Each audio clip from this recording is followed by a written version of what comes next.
Welcome to another episode of the Flood Watch podcast. Hi, I'm Congressman Mike Flood, here to bring you the latest updates from Capitol Hill, key issues shaping the debate in Washington, and news that matters most to Nebraska and the nation. Thank you for tuning in.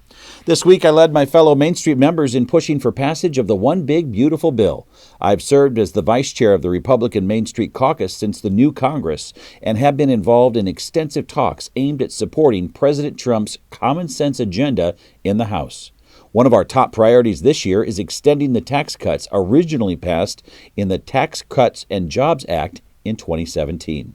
That law made a huge difference. After it passed, real median household income went up by $5,000. Wages grew faster, with poverty and unemployment dropping to levels we haven't seen in 50 years. If Congress doesn't act, automatic tax hikes will kick in, hitting millions of Americans. For folks back home in Nebraska, in the 1st District, the impact would be serious. Without congressional action, we're looking at an average 23% tax hike in next year's tax bill.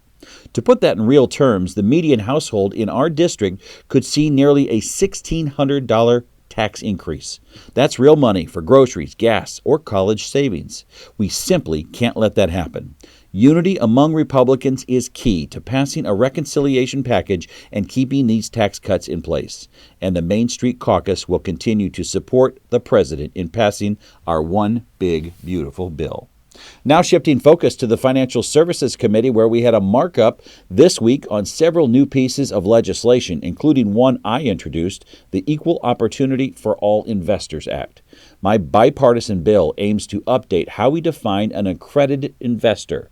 As of now, that certification is based mostly on wealth, how much money someone has, rather than their merits and understanding.